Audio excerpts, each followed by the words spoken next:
Council approves it and adopts it in September. So your timing is great tonight. There's plenty of time for your voices to be heard, and we're very grateful that you're here. This is the 5th of 7 community input sessions taking place across all of the districts in the city. Each session is divided into 3 parts. The first part will involve some remarks from our District 1 Councilman Everett Roy, from our Mayor, Paulette Guajardo, and from our City Manager, and we'll show you a brief video with some highlights about the budget as well. In the second part of the meeting, we have a microphone here and we'll have Q&A. So if you have questions, you can walk up to the microphone, ask your question, and speak directly with our city leadership. And then about 6:30, we'll transition to the open house portion of our meeting. And that's where we have various departments set up over there to the left. I'm sure you saw them. And you can just wander around and ask people questions and talk directly with department leaders and city leadership as well. And so that's all I have for you. And with that, I'd like to introduce our city manager, Mr. Peter Zanoni, just to make a few introductions.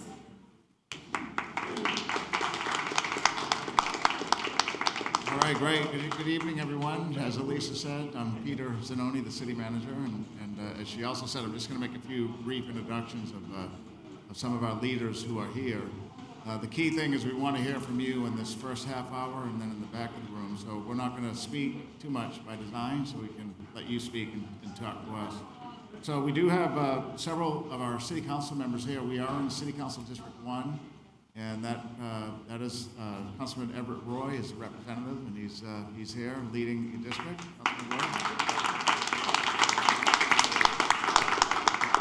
He's going to say a few words after I speak. And then, of course, we're fortunate to have the mayor here with us. Mayor Paulette Guajardo is here. We have 2 of our at-large council members, Councilwoman Carolyn Vaughn, who knows this area well, is here. And then we have at-large Councilmember Roland Barrera is here as well, so thank you for being here, Councilmember. We also have Nueces County Judge Lisa Gonzalez. She's been tracking us and following us in our meetings here, so we appreciate her being here as well. And then, of course, you'll meet the individuals, but we have several of our lead teammates here, department heads and chiefs. So we're fortunate Chief Blackman is here, Deputy Chief Blackman from our police department, our fire representatives, many leaders in the departments. We want to thank them for being here as well. So with that, Elisa, who is going to speak next? Councilman Roy. So we're going to have Councilman Everett Roy, who represents the district, come up and say a few words. Councilman Roy.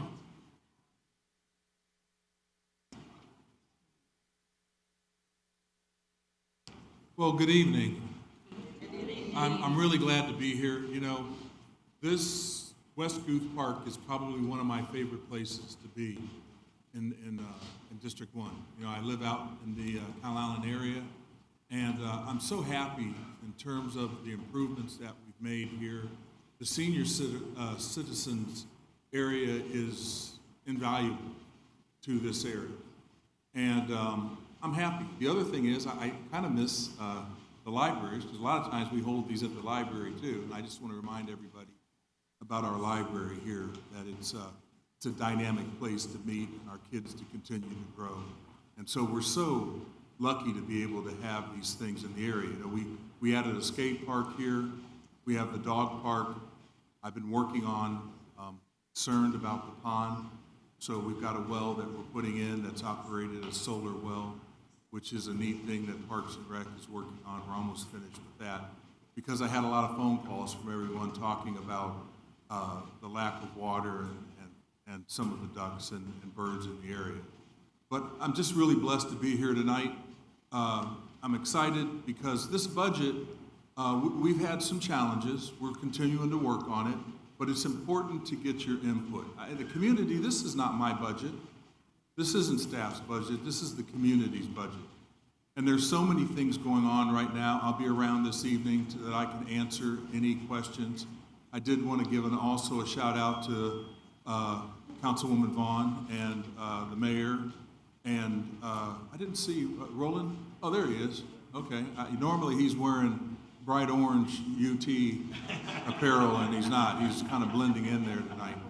But anyway, I look forward to speaking with you one-on-one if you have the time, or in a group, anything that you can do to talk to us about your concerns, what we can do better, what we have done well. It's always nice to be able to hear some of the things that you feel like we have done well, but we're going to continue to work hard, and we're going to continue to move this city forward. Water's a big deal right now, but we have to be open-minded, and we have to make sure that we're looking at the right projects at the right time, and we can't jump to conclusions. So I know we're working hard on that, and just enjoy the rest of the evening, and I look forward to fellowshipping with each and every one of you.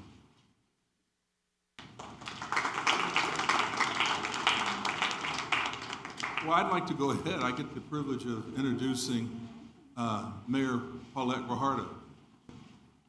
Come on up. You know, this council is a very unique council, and it's enjoyable. A lot of times we don't agree. But I said this a couple weeks ago, we were talking about some issues, and I said, you know what, we still are the closest thing to family. So with that, Mayor, take it away. Well, thank you, Councilman Roy. I appreciate that warm welcome. Well, welcome, everybody. This is a community input session, which means it's all about you. And I'm not going to make this very long because I really want you to feel welcomed here, and I want you to know that although this happens once a year, that your voice, as was mentioned, really matters. And as you all know, these are your tax dollars. And these are it's a huge responsibility for 9 people to be on a dais to say, how are we going to cut up this pie? Where are we going to prioritize? How are we going to balance this checkbook? And where's this money going to go, right?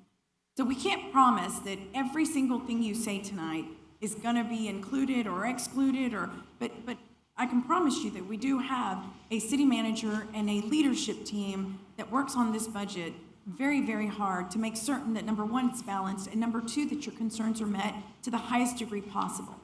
So I just want you to know it does matter. What you say tonight and what you express does matter. And we understand, too, that a lot of times it's not, this might be the only time that you get to see us here, that you get to speak out. It's not the only way, though. I like to remind people, you can email us, you can call us, you can set up appointments and sit down with us in person. We work for you. You elected us. It's not the other way around. So never forget that. We are accessible. We should be accessible. And we welcome everybody's input. So thank you for being here, for taking the time to be a part of this very important process. We appreciate it very much and look forward to hearing what you have to say tonight. Thank you.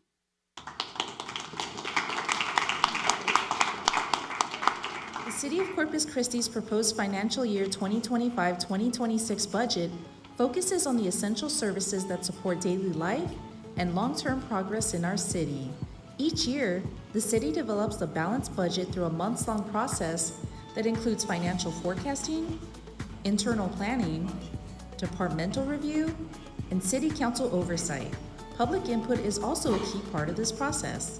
This year, a preliminary forecast was reviewed with City Council on April 29, showing a $7 million gap between projected revenues and expenses, driven by reduced property tax revenue due to increased homestead exemptions, the elimination of the street user fee, flat sales tax revenue, and rising service delivery costs tied to inflation and contractual obligations. The city was able to close this gap by increasing fees for service and reductions in expenses by identifying efficiencies and savings. The proposed budget remains balanced.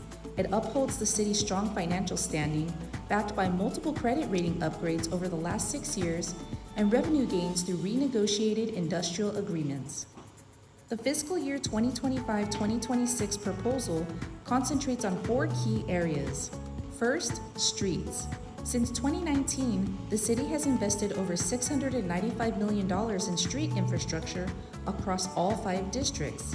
A major focus has been on what is now the Rapid Pavement Program, or RPP, which has restored more than 100 center lane miles of neighborhood streets, bringing long overdue improvements directly to residents' doorsteps. These improvements not only enhance safety and mobility, but also raise the overall quality of life in neighborhoods across Corpus Christi.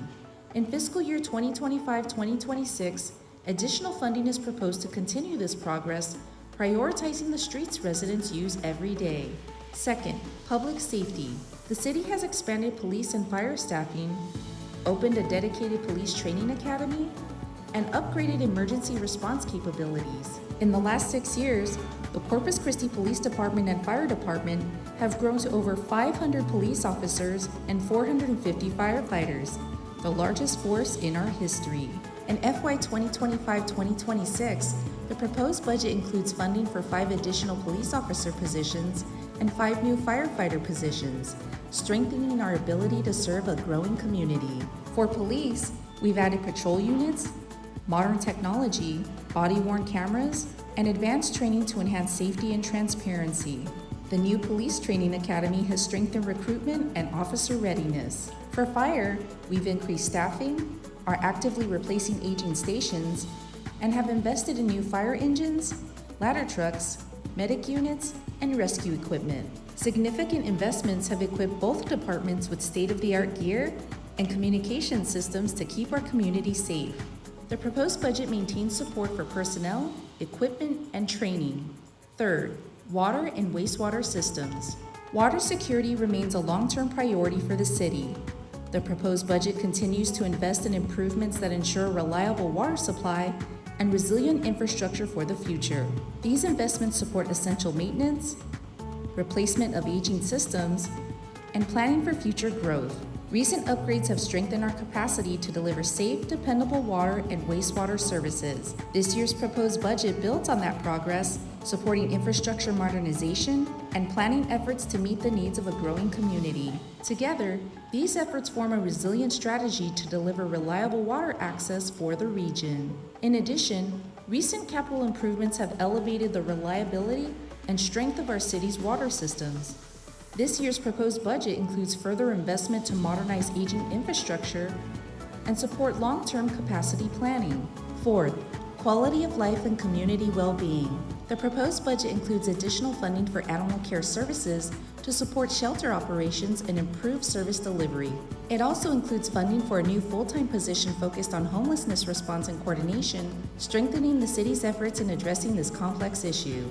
These additions reflect continued attention to areas that impact day-to-day quality of life in our community. Together, these priorities reflect a disciplined approach, focusing on what's essential, what's sustainable, and what serves the greatest number of residents. The proposed fiscal year 2025-2026 budget is a responsible plan built on financial stability, a focus on core services, and long-range planning.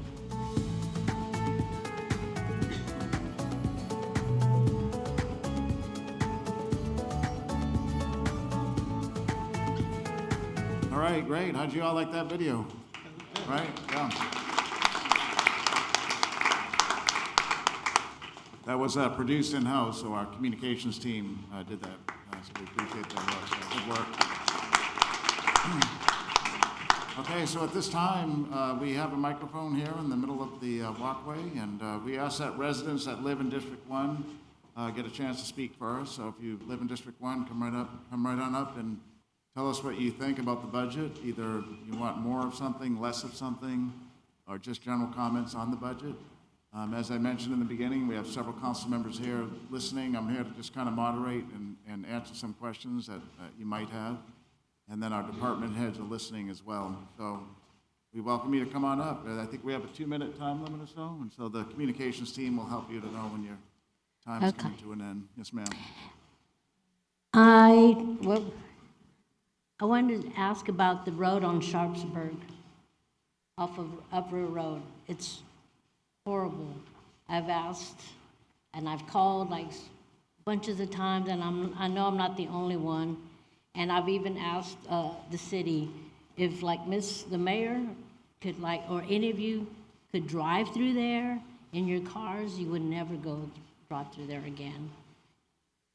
Cynthia Street and Ramos Street and all those other streets, it took over like 40 years, 50 years to finally get a road. I feel like we've been just pushed to the back burner when it comes to the budget. Okay. And I mean, how long do we have to wait for a decent road? And we're not asking for like sidewalks and all that, just a decent road. Because when the city goes to fill up the hose, they just clump a thing and let's go. So you drive through there and you're blah, blah, blah, blah, blah, blah, you know. All right, so we do have a table back there for our Public Works Department, and I'll have them come up, but we need to look in the infrastructure management plan to see is Sharpsburg in there? And we can tell you tonight. Because it's been passed up before. Yeah, well, so I'm going on over 6 years as the city manager for the city, and one of the proud accomplishments is we finally have a streets plan. Under the old plan, it would have taken us 62 years to get all of our roads fixed. Now, it's less than 10 years. And so we know there's a lot of neglect out there. There is. And there's many stories that we've heard of all the districts. Off of Upper Road, I don't mean to interrupt, but there's Yeah. Sioux Circle, Diane Circle, Right. new homes that were built there. Yeah. And they're on their second roads, new roads, Right, and well, I'm that's like, why we changed. So one thing I know. did is, and I have the authority to do it, is change the design standards. So the developers were developing roads to a very not robust design. So we changed that to where they have to have a better base material, thicker street material.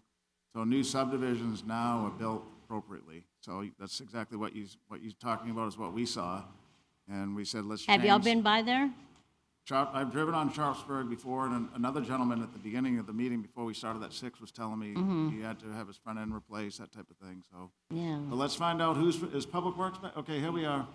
We're gonna see if Sharpsburg's in the plan and what year, and then, yeah.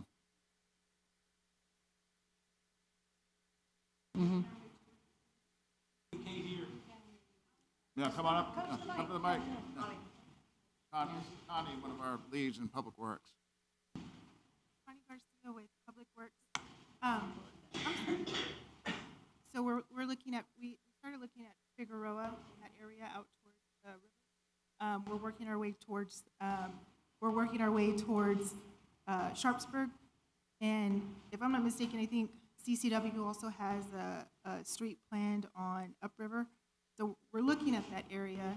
I don't think it's actively on the plan yet. We're trying to schedule and coordinate with CCW on their improvements that they have on upriver. We wouldn't want to go place a street and then have active construction due to a water or wastewater. I'm not too sure which line they're looking at replacing. That may be in the CIP.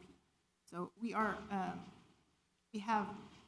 I guess, looked at that area and are looking to. Okay, well, we'll see what we It's looking see. better than it ever has. It may not Well, be fixed yet, but it's Let's looking hope good. so. I mean, we waited 40, 50 years for Center Street, I so. know, yeah, that's why I we're- just, you know, We're making Also- great progress also. We Good. get all of our neighborhood streets done because of the professional team we have okay. now. Well, let's In hope less than 10 something years. happens. But tomorrow, by the way, is the city council workshop on streets. And one thing the council's asked us to talk to them about is the street user fee. There used to be Yeah. a street user fee, and that'll help us get the streets done quicker. That Okay. was sunset a few budgets ago, so that may make the news. So since we're talking about streets, that's going to be discussed tomorrow, won't be approved necessarily. Right. Council will approve the budget on the 9th of September.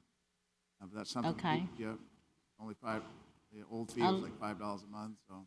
Yes, I'll listen up for that. Thank you. Also, illegal dumping right there on Sharpsburg. It's a big Okay. issue. People Road just compliance come, is I also don't know, Illegal dumping. I don't know if they think, They're graded, the streets are graded by how bad they are, right? They are, but let's, Graded, yeah, And then they tell you, okay, we expect to come see you in 5 years.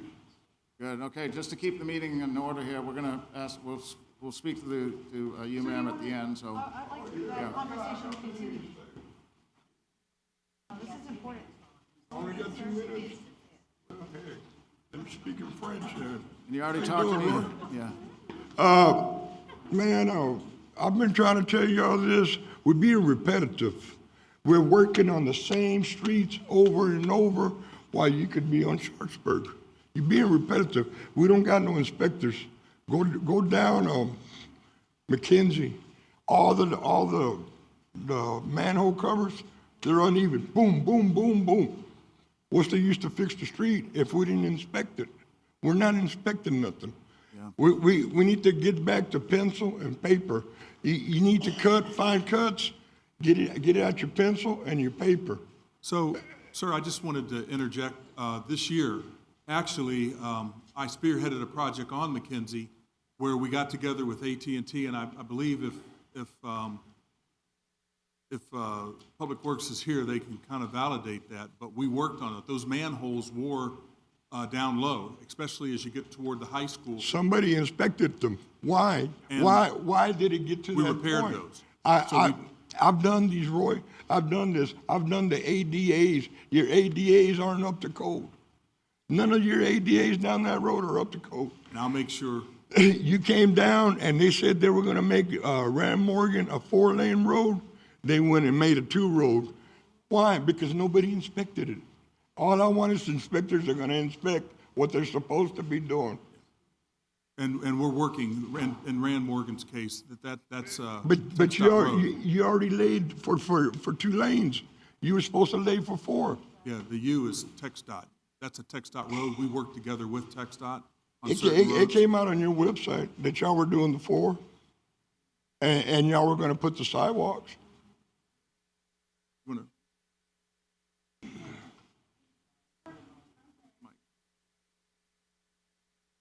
Currently in design phase right now. Engineering services, Jeff has it right now, part of design. Right, it was gonna go to 4. It's in scoping right now, so we have to work with TxDOT Okay. to develop scope, because it is their system, but it is going to. We got 900 homes coming up just this year alone. Next year, we got 900 more. Multiply that times 4, that's 7,200 people. And actually, if you buy, that's 2 cars per house, 3,600 more cars. And TxDOT just went to go overlay it to hold it over until we had 4-lane project. And why did y'all put that in? What's that in the front here of the park? Substation? But why in the front of the park, man? We just spent $1 million on this park. $1 million, not 100. On this park, Westcott, you spend $1 million, and then you go put an ugly substation in the front. You got plenty of room in the back. Right. And there's exits, there's entrance. We had a but- lot of our constituents that talked about that substation and, what we're trying to do. But in the terms of location, response sir, time. the location right in front of the park, Yes, sir. what kind of message is that to the children? What kind of message? Oh, would hope that it would you come be to the one that park, would help it's a them be police safe. station. We Sir, we were allowing everybody to have 2 minutes. I appreciate yeah, your I've always time. had trouble with you, man. You ain't no good. Well, thank you, sir. Be more than glad to talk with you one-on-one. Here comes trouble. Sorry, guys. No sorry about it. Okay, so let me start with something positive. I'm so thankful that you heard my complaints and my hissy fits over an additional, well, actually reestablishing a point of contact for homelessness. So thank you for adding that to the budget. My concern is that who's going to oversee that person? Who's going to be that check and balance? Who's going to ensure that people are not getting special privileges? Because a lot of us nonprofits, a lot of the people that are trying to work with the city, work with the state, we get the runaround. We're told, oh, we don't do case management. They didn't put that on their application. Then you have the applicant coming up in public comment saying, actually, we do just that, just case management. So I have a little concern that there's just only one person for that. So let's talk on that really quick. Right, so this budget, we had to cut $4 million out of the budget. You may have caught it in the video where we have less revenue in this budget than we did last budget. And so we eliminated a $7 million shortfall by, one, cutting the budget by $4 million. And on top of that, we cut the budget $9 million last year. So we have to live within our means, but as Ms. Garza said, one of the priorities is homelessness services, so we're able to restore one homelessness person because of people like Ms. Garza who came up and advocated for it. And maybe over time we can restore the others. We in this budget, we've added very few things. One, a homeless coordinator, some more grant writing services, and 10 public safety professionals, and that's it. So, and then we had to cut it by $4 million, so. I appreciate it. Yeah. It's moving us in the right direction, the right momentum. So if I could make some suggestions on how we can continue to move District 1 in the right direction. Okay. We need to expand the hours at La Retama. It's closed on Mondays. We are cutting hours at our other libraries. We're cutting people's jobs. People don't work just because they want to work. They have to work because of the economy. So we're cutting people. We're sending them packing home. No job. We could save some of their jobs, maybe not keeping them full-time, keeping them part-time at La Retama, even just for a few hours. That would be my suggestion. And another glaring issue that I see that happens time and time again here in District 1 particularly is the poor relationship that the city has with TxDOT. You know, they roped around that area under the Crosstown Expressway right there, Agnes Laredo. I was told that was TxDOT. I'm going to get into it. I'm going to find out what's happened. It's still roped off. It looks ugly. It looks worse that way, how it is now, than it was when there was actually people there, because at least service providers like me and others knew where to go to find people. Nobody's using that area now. North Beach, I service clients out there. It is a nightmare trying to get to North Beach. All those small business owners, I hope they believe in God, because that's the only thing that's going to get them through it, because it's not going to be the city, because the city's like, well, that's TxDOT. And then TxDOT's like, well, that's the city. And it's just this. So we've built a bridge with TxDOT. We do tons of projects with TxDOT. Why don't we have a better relationship with them yet? Appreciate your comments. We just had a meeting last week, actually, with TxDOT and the entire homeowners association and leadership at North Beach, and we're working on some things there. And that was a very productive meeting. One of the things that we're doing from that meeting is that there are some additional, we're gonna have additional meeting there with TxDOT, but we had TxDOT there, their entire crew. We had everybody there talking about the issues, especially because of the bridge coming down. And we know, and I appreciate everybody's patience as far as navigating through the city as we transition to our new bridge. And then, of course, we have to now work on the demolition of our current bridge. So I appreciate everybody's patience on that. As far as the libraries go, I know, and Peter can speak more to that, and I'll ask him to speak about that issue as far as cutting some of the library's hours. You know, I am, and I'll look into Retama as far as Monday being off. But as you know, I'm a big library supporter, and I want to continue to do that. I think it's important for our kids. But I'll let Peter talk about that issue as far as some of the other locations and why they had to cut time. Right, so in the past, this is the sixth budget that I've done as the city manager, and in each of the budgets, we've added funds to the library. We've increased it. We've added more hours, more books. So the issue in this, it's not even a budget issue, but it's a school year issue. So the library at the Hart Library at Flower Bluff, the state is mandating through the school district operational changes for school student safety. And so this library is a co-run library. City patrons could be in the library the same time the students could be. And you know, if you ever try to get into school, it's real tough to get in there, right? Because of the safety protocols. So Flower Bluff Library had 2 years to correct this, and the due date's now. So we're mandated by the legislature, it's a legislative action, to keep the hours separate. So we're able to still have the city patrons use the library, a little bit different hours and a little fewer hours, but Monday through Friday, 4 to 8 o'clock every night. Or is it 9, Laura? 4 to 9 or 4 to 8? Let me just get Laura to... 5 to 9. Okay, 5 to 9 Monday through Friday, and then Tuesday morning 9 to 1, and then Saturday 9 to 6. So this is a state legislative mandate through the district, but we didn't eliminate any filled positions. There was a branch manager that was vacant, so we're going to recommend that be eliminated because we have fewer hours, and then a small reduction in the book budget. But we care about the libraries. A lot of the city council members that are here care about the libraries. We're going to continue to try to fund them, and based on the input so far, we're hearing try to restore that book budget. So I didn't say this in the beginning, but the mayor did, but these meetings matter, and so when we hear consensus across all the districts, if we can afford it somehow, we'll make recommendations to make a change between the proposed and the adopted budget. So people like Ms. Garza help make a difference. We do have time for one or two more questions if others would like to come up. I'll be quick. All right. My name's Julie Rogers. I live in District 1 also. I appreciate you all working on this budget. And I totally realize that you inherited decades of neglect. This is true. But we got to get caught up, and you're trying to do that, and there's only so long we can say it. All right? Now, with the library, La Retama is used as a cooling and warming center. And even though we haven't had a real hot summer yet, you know it's coming, and you know winter's coming. The Hart Library has been reduced by 16 hours, so we're going to add some more back, but that's like at least 8 left over. Instead of cutting the libraries, why can't you shift things around? You don't have to cut operational hours at Hart and then not institute them anywhere else. There's your solution right there for La Retama. Yes, there is a eliminated branch manager, but I know, because I'm an advocate for the libraries, that our library system has asked for a reference library for over 10 years.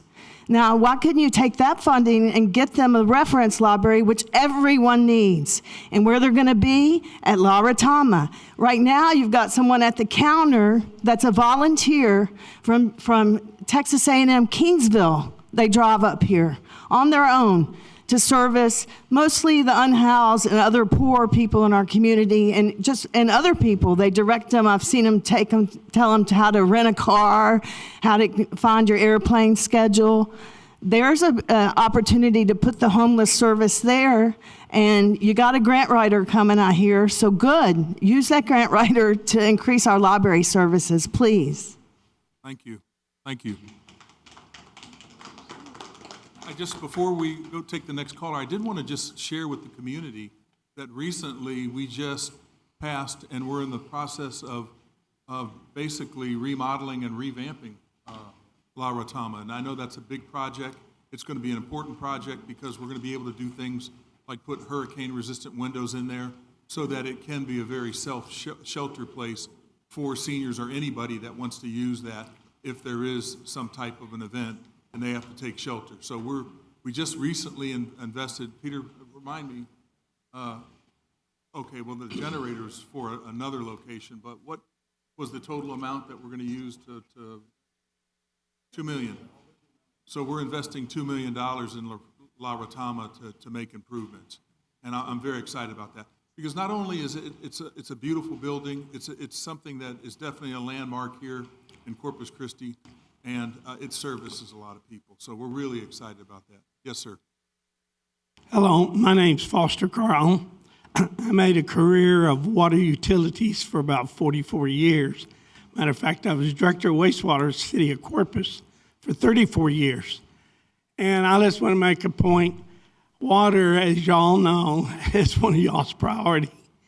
And without water, the city cannot grow. And if we did run out of water and had to shut the refineries down, it'd be horrifying for the city economy. So I just wish the mayor and the council and the city move on settling the issue of desal. Water will not matter how much it costs if you run out of it. I think y'all all know that, and I'd sure like to see the city move on with the desal project. Thank you. Yeah, thank you. So the City Council asked for some questions from the Texas Water Development Board that providing us low-interest loans. We don't expect the answers by Tuesday, this coming Tuesday. So we're going to move, there was going to be an item on the Tuesday agenda to consider continuing the contract with Kiewit.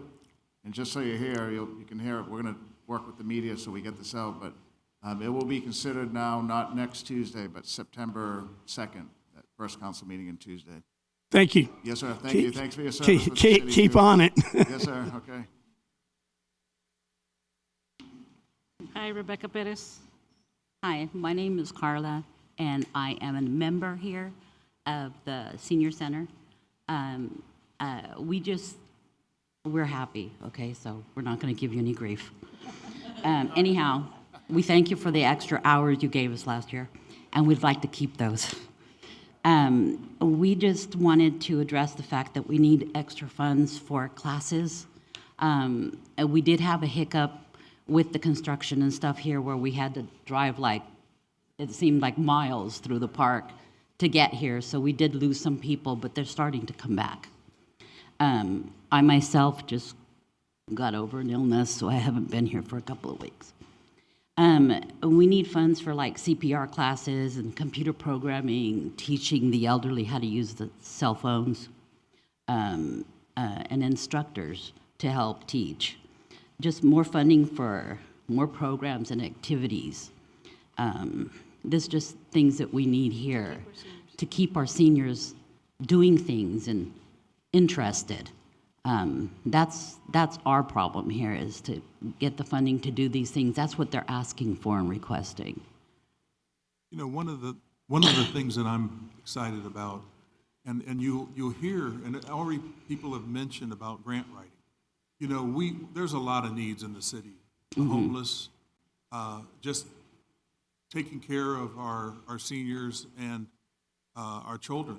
There's a lot of things, and being able to have somebody, and we only have so much money, and that's part of the problem. And that's also, you know, when we take a look at, and I'm going to regress back to water for a moment, when we're looking at all the different resources that we can for water, we have to do that in mind to make sure that, number one, that we can afford it and we do not price it to the point where none of the ratepayers can afford it.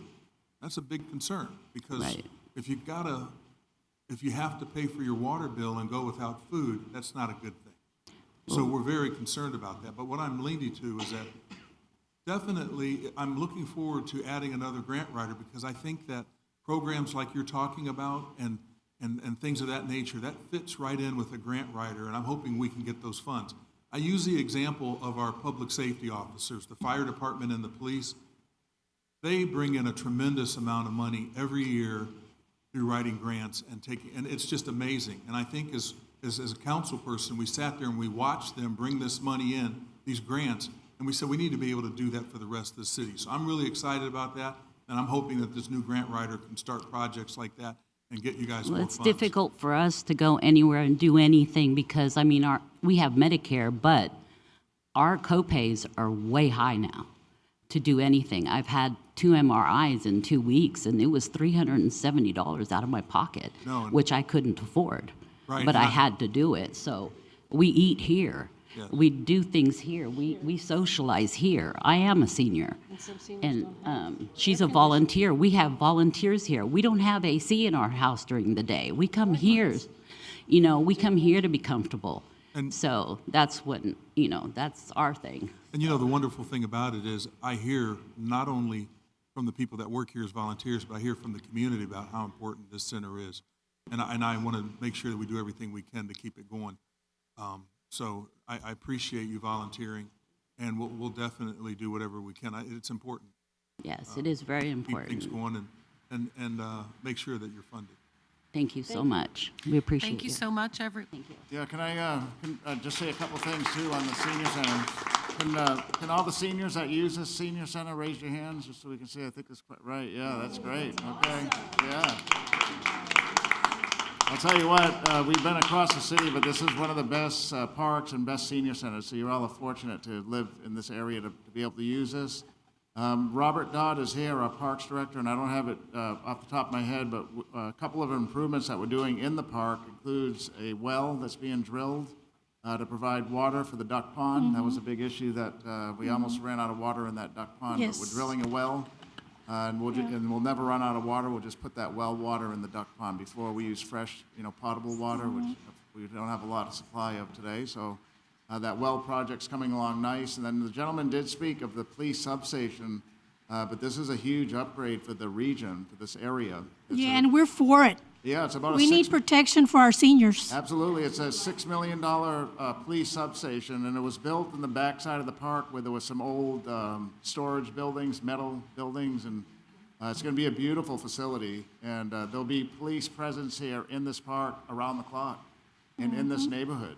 And Chief Blackman's here, so this is a huge upgrade for you all. Yeah, we're real proud of that. Yeah. Yes, ma'am. I just want to acknowledge that and thank you for coming here. You guys do a great job keeping this place active and just looking great. So we're pretty proud of it. Let me get one for Hillcrest, my own neighborhood. Yes, sir. And we're doing $26 million there in park improvements. So we're going to have one more person speak here, and I think that's going to be it, right? So we can I just want to thank Iracema, our manager or supervisor, I don't know what her title is, but she's very good with us. Okay. We stay busy, and if you're not a senior that stays at home by themselves, you don't have any idea what we go through on our own. Yeah. You just don't know, and it helps so much to have this center where we can communicate, we can help heal each other through problems, through the good times, the bad times, and it's very, very important for us, Yeah, and we thank you. appreciate it. Thank you for being here, everybody, okay? Thank you, everyone. Please feel free to, Nobody from Hillcrest came over here. Let me speak for you. Yeah, so we have a special meeting at Hillcrest, we have a special meeting on Hillcrest on Monday, right there at the Orville Williams Senior Center. So we're gonna be right there. If anybody wants to come there Monday at 6, we're gonna be there. Look forward to seeing everybody. so we'll be moving on to the open house portion of our meeting. So feel free to mingle and ask your questions directly of leaders and staff. Thank you.